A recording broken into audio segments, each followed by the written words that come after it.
sommes dimanche 12 juillet. 14 c'était vendredi, 11, 12, ouais. Et bien voilà, on se retrouve sur notre chemin.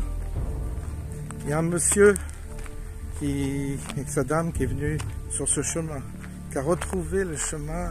C'est des voisins, enfin proches d'ici, qui sont venus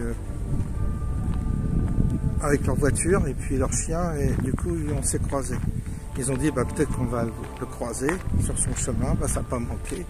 Comme je fais tous les jours une marche, alors, ça dépend à quelle heure, mais aujourd'hui c'est pas, le climat est pas top. Il fait pas froid, mais voilà, il n'y a pas de chaleur, grosse chaleur, et puis le soleil est discret.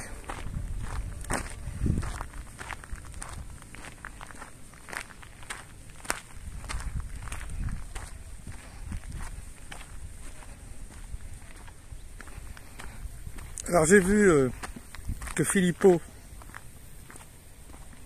est en train d'alerter aussi sur des mouvements de troupes américaines qui seraient engagées dans l'Europe de l'Est. Mais c'est marrant parce que, vous allez me dire, vous en voulez à Philippot.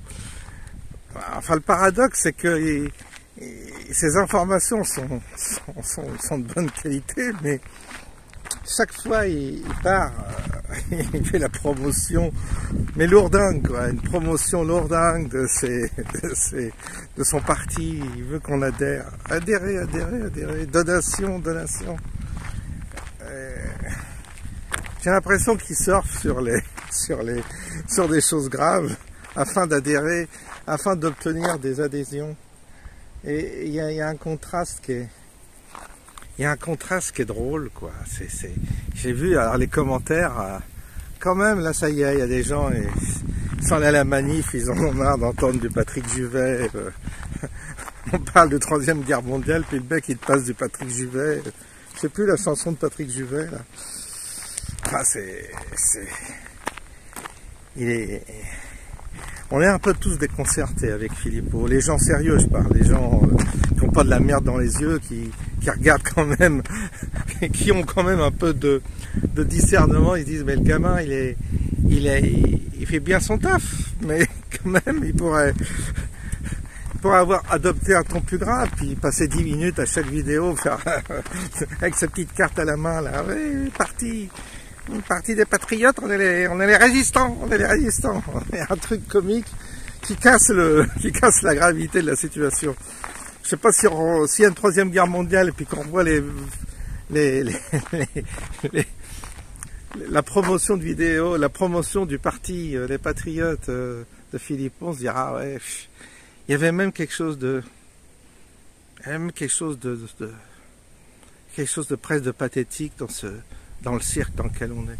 On se demande des fois si c'est pas tout ça pas une forme de comédie, de cirque, mais de cirque tragique. C'est ça qui est troublant dans notre époque, à tout point de vue. En fait, ils sont tous, comment dire, ils sont tous bizarres. Il y a quelque chose de bizarre. Ils n'adoptent pas le ton, ils sont incapables de se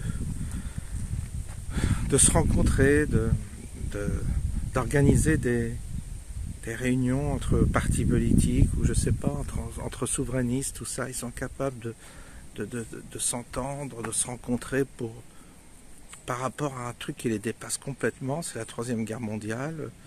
On va vers une guerre mondiale avec tout ce que ça comporte comme inconnu, parce que ce type de guerre, on l'a pas encore vécu, hein, c'est inédit hein, comme processus.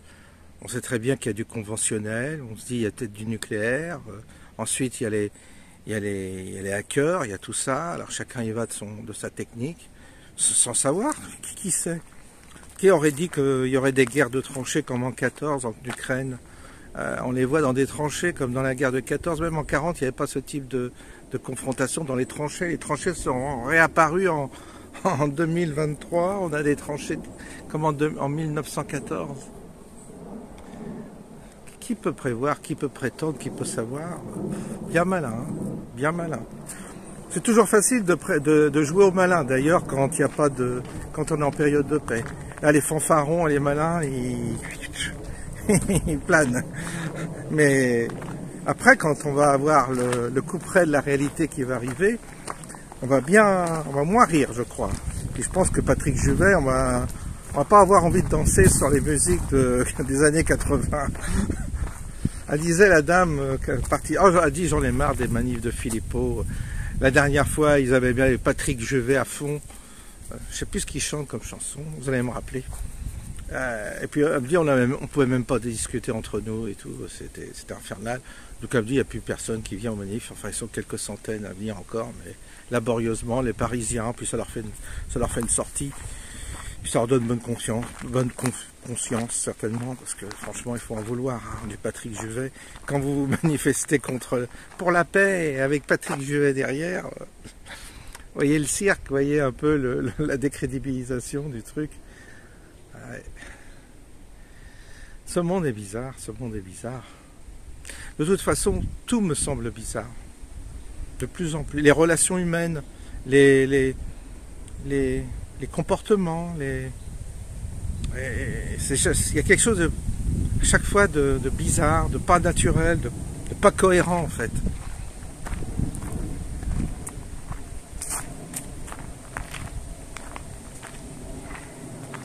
Ça va pas être facile de créer une solidarité quand il y a aussi peu de cohérence et si peu de bon sens. Ah, c'est chaud, hein, c'est chaud. C'est chaud les mentalités, les dysfonctionnements. Les dysfonctionnements de la psychologie de base, quoi. Il y a un truc qui est déréglé dans l'humain. On le voit, il y a un truc qui est déréglé, il y a un truc qui ne va pas. Et je sais pas, ça se voit à travers des détails, ça se voit à travers des petits indices. Je le vois des fois à travers des messages, il y a un truc qui cloche. Il y a un manque de cohérence. Alors vous allez me dire peut-être que moi aussi. Finalement je me mets comme si j'étais l'arbitre de tout, mais peut-être que je suis comme ça aussi. Je suis peut-être déglingué. Qui sait? Je suis peut-être déglingué comme les autres. Ah. C'est possible, hein. Puis on se voit pas soi-même. On critique les autres, mais on voit pas la poudre qui est dans notre œil. C'est ça, hein. Ah non, on est peut-être tous déglingués.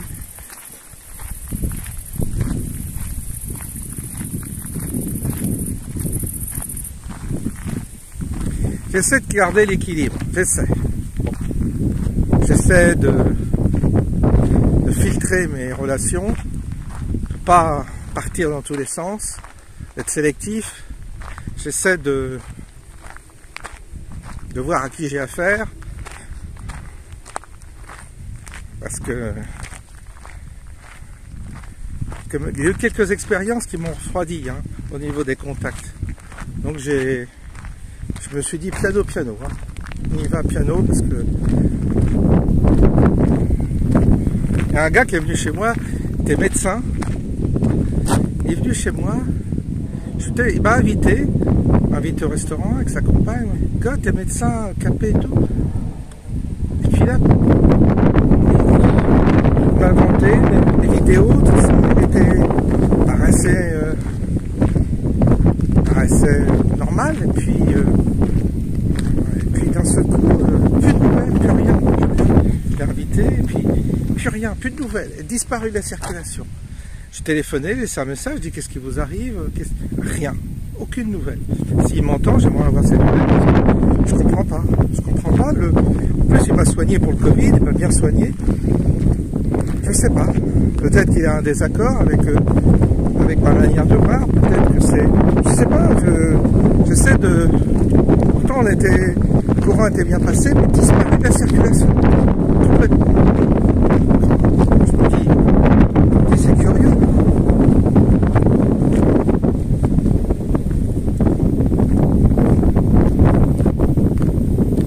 Alors, il y a une autre personne que j'ai vue aussi. Et voilà, il est venu chez moi, j'ai encore ouvert ma porte, là je suis prudent. J'ai ouvert ma porte et le gars, parlé de sa vie, il m'a parlé, il se reconnaîtra, si je m'écoute. Il m'a parlé de sa vie, et puis, oui, d'accord. Mais,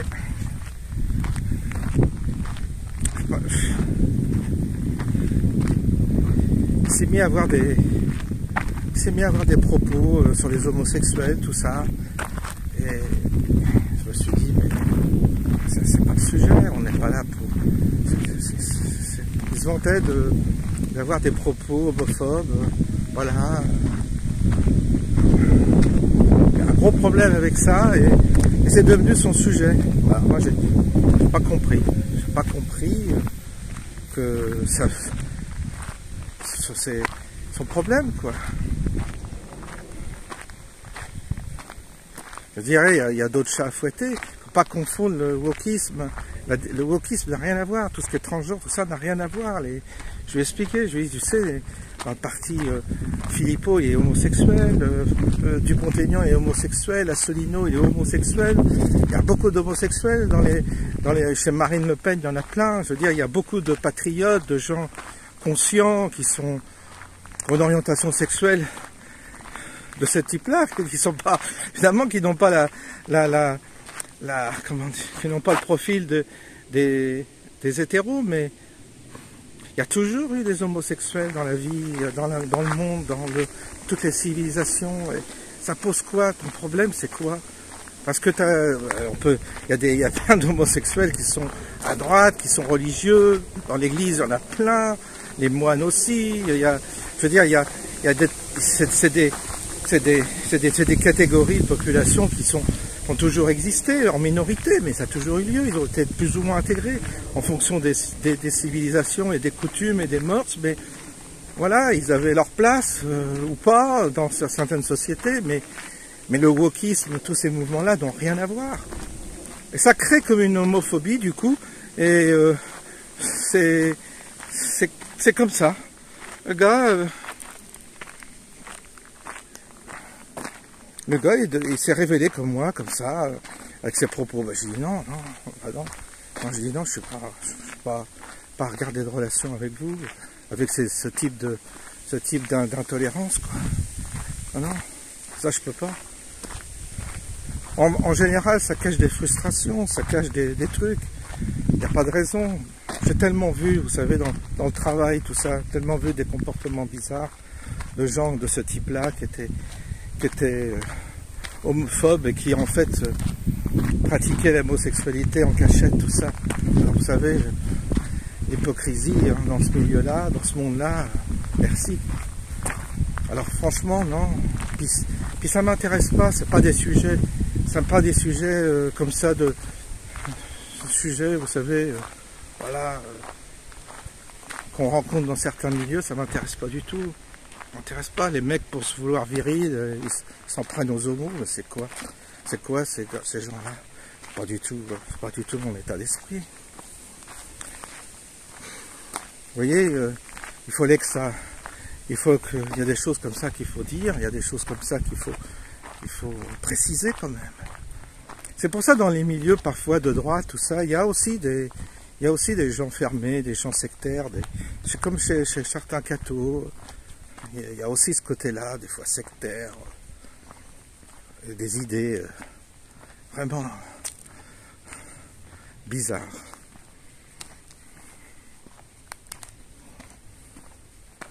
Non, franchement, alors, évidemment, le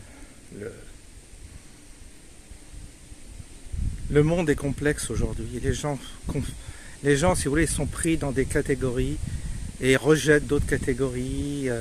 Il y a le discernement. Puis derrière, il n'y a pas un bon fond, quoi. Il n'y a pas un bon fond. Quand vous avez un bon fond, vous n'êtes pas comme ça. En fait, quand vous avez un bon fond, il y a une forme de tolérance, je dirais, et de bonne tolérance. Il y a des gens qui sont branchés sur quelque chose où ils n'ont pas d'a priori comme ça, de sectarisme de ce type-là. Ouais, pour ça que c'est compliqué de fédérer. Parce qu'on s'aperçoit que quand on creuse un peu et qu'on découvre les personnalités, puis chacun a bien ses convictions, bien fermées, bien closes, son histoire, sa vision des choses. Moi j'y crois pas. Et puis tac, c'est planté là, le décor est planté, il bouge plus. C'est le problème des gens âgés, si vous voulez. C'est qu'en général, ils ont déjà planté leur décor intérieur, ils ont leur morale, ils ont leurs principes, et ils n'ont pas une forme d'ouverture d'esprit quand même nécessaire pour accepter l'inconnu, accepter le mystère aussi. Accepter les gens en dehors des a priori. Je vois bien ça aussi. Parce qu'il y a l'agression que l'on subit provoque une forme ça fige la personne. C'est-à-dire pour se protéger, elle se renforce dans ses convictions, elle se fige dans ses convictions, elle se raidit dans ses convictions.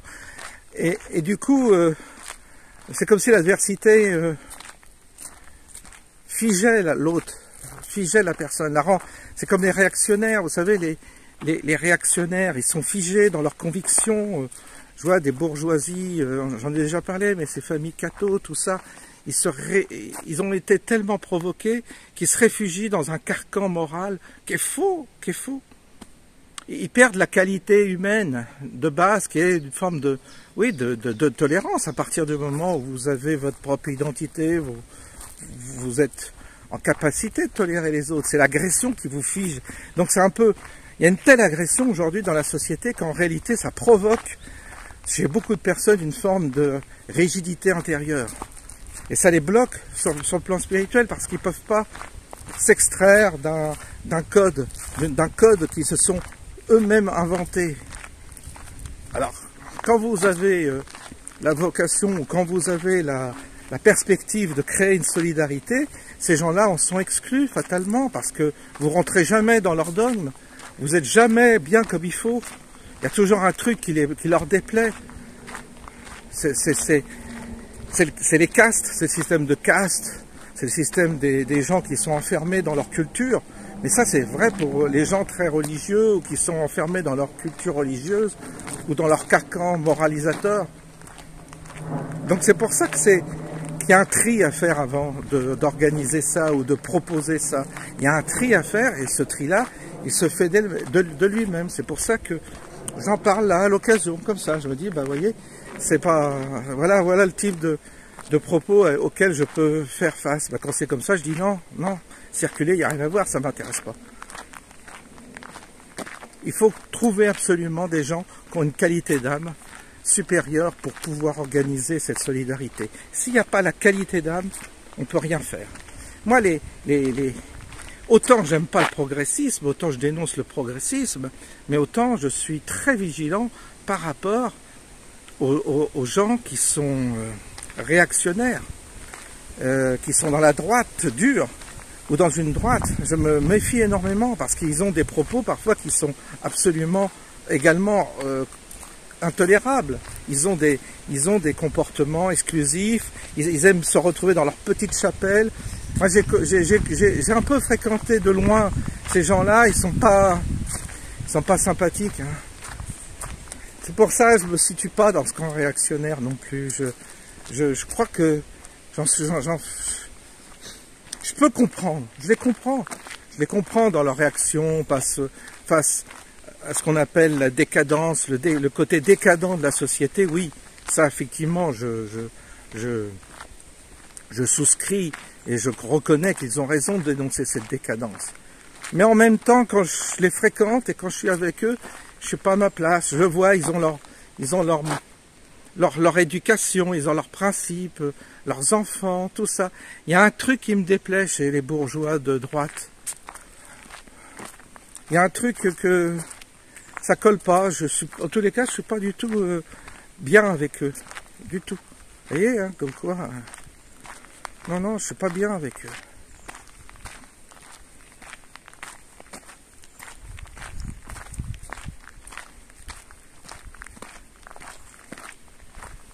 puis vous savez, pour être très honnête, pour les avoir fréquentés, quand vous êtes dans la merde, il ne faut pas compter sur eux. Hein. Moi, j'ai eu besoin de boulot à une époque. J'avais quand même pas mal de relations dans ce milieu-là, étant donné que j'étais séminariste. Mais quand il a fallu que je me farcisse la vie civile, que je me trouve du travail et tout, quand j'ai eu des accidents de travail, parce que j'ai eu des problèmes, comme tout le monde d'ailleurs, des fois on aime bien avoir un petit coup de pouce, un petit coup de piston, ou tout au moins une recommandation. Ben, je peux vous assurer que ces gens-là ne m'ont jamais aidé. Jamais j'ai reçu. Et pourtant, il y en a qui étaient haut placés. Mais jamais. Ils sont égoïstes. Ils ne pensent qu'à leurs enfants. Mais quand il s'agit d'aider les autres, ils sont absents. C'est la bourgeoisie. Il n'y a rien à faire. Cette bourgeoisie de droite, elle est comme ça. Donc je m'en tiens éloigné. Je m'en tiens éloigné parce qu'elle n'est pas généreuse, elle n'est pas... Non, elle n'a pas ces qualités humaines qui me semblent indispensables. Alors c'est pour ça, en temps de crise, il ne faut pas compter sur eux. Hein. Pas du tout compter sur eux. Hein. Et puis leur code vestimentaire, leur manière d'être, tout ça, c'est pas mon truc. C'est pas du tout mon truc. Non, il faut vraiment être vigilant par rapport à ces personnes qu'on accepte ou pas, dans un groupe ou dans une perspective de réseau, de solidarité. Il y a vraiment un tri à faire. Et c'est pas du tout les profils qu'on pourrait penser a priori. Après, ça conduit à beaucoup de déconvenus, hein, vous savez, beaucoup. Les bobos, n'en parlons pas, c'est mort d'avance. Les gauchistes, n'en parlons pas, c'est mort d'avance. Les écolos, c'est mort d'avance, vous voyez, il reste plus grand monde. Hein.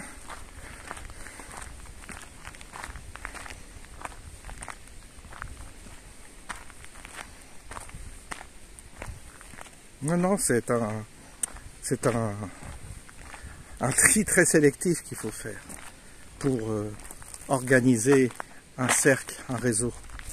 Un tri très sélectif. Je l'ai déjà dit.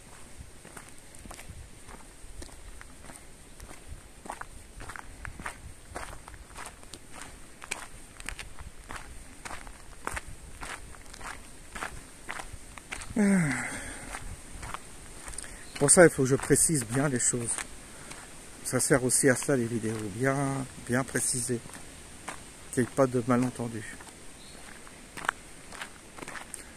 Qu'on ne se méprenne pas.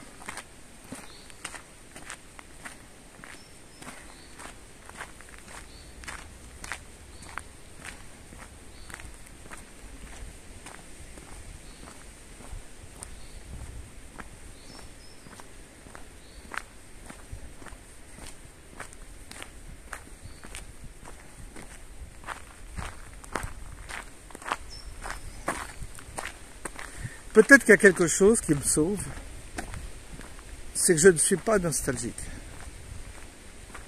Autour de moi, il y a beaucoup de gens qui sont nostalgiques, qui regrettent l'ancien monde, qui regrettent. Je ne suis pas nostalgique du tout.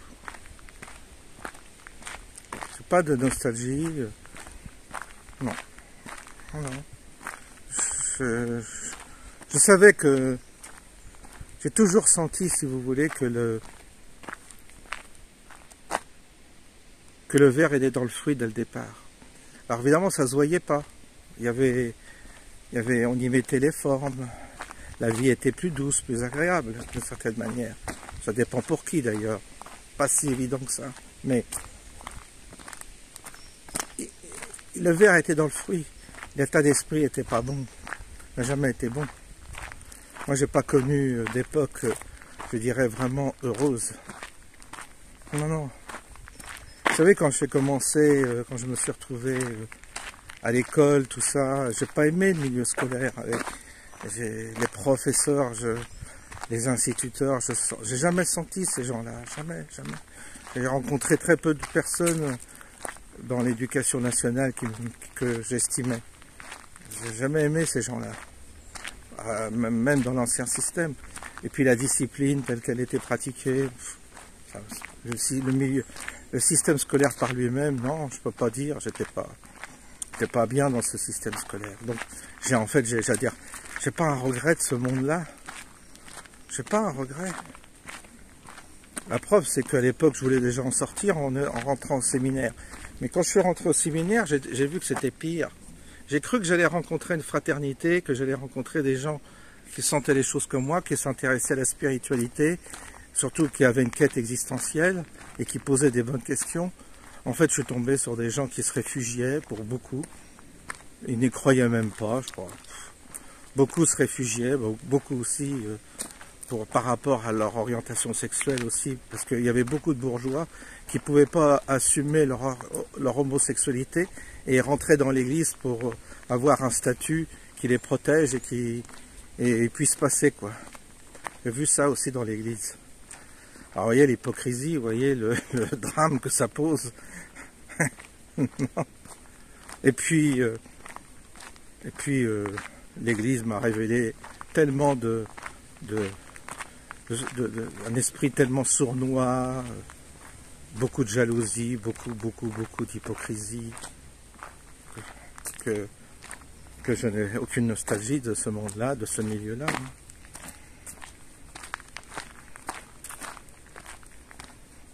Il y a beaucoup de bourgeois dans ces milieux-là. Et moi, j'aime pas les bourgeois, alors, vous savez pas. Voyez, hein, voyez, c'est spécial, hein. C'est spécial, hein. En fait,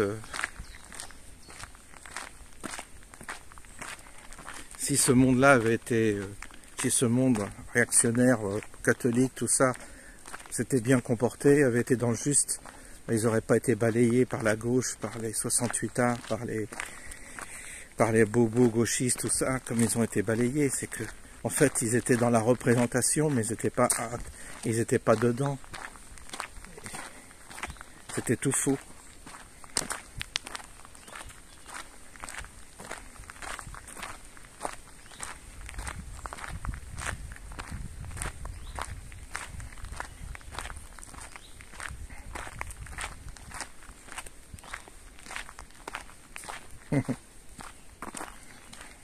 Alors oui, il y a eu on a connu des moments agréables des fois, oui, je dis pas, mais bon, je peux pas dire que je regrette. Moi, j'ai toujours pensé qu'il fallait passer à autre chose, qu'il fallait qu'on change de paradigme. J'ai toujours pensé qu'il fallait que l'homme se métamorphose, qu'on trouve une autre perspective, qu'on ne pouvait pas se développer matériellement, que ce n'était pas la finalité, ce développement matériel, faire des économies, acheter, machin, bidule, faire sa petite vie, comme tel qu'on le proposait dans le modèle occidental, ça ne me convenait pas. Du coup, j'ai trouvé que c'était pas plus mal que ce monde-là se termine. Donc j'ai pas de nostalgie. Ça aide. Il y a des gens, ils vivent que dans la nostalgie. Ils regrettent énormément le passé. Moi, j'ai pas de regret du passé. Je trouve même presque intéressant de voir où on va là.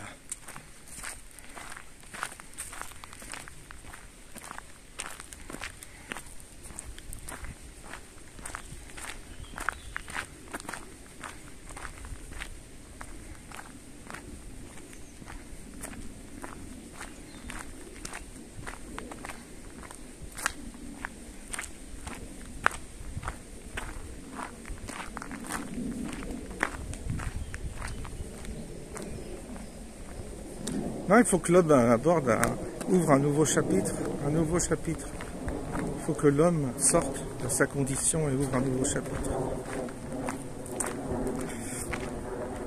Il faut que les vieilles références sortent. L'adversaire est en train de faire ce travail, hein, finalement. l'adversaire est en train de nous rendre service finalement.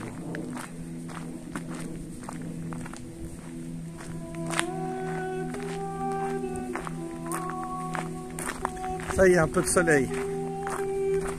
Bien, ben, je vais vous laisser. Je vous souhaite une bonne fin de journée. Et puis je vous dis à bientôt. Vous découvrirez cette vidéo le soir le matin. Donc bonne journée.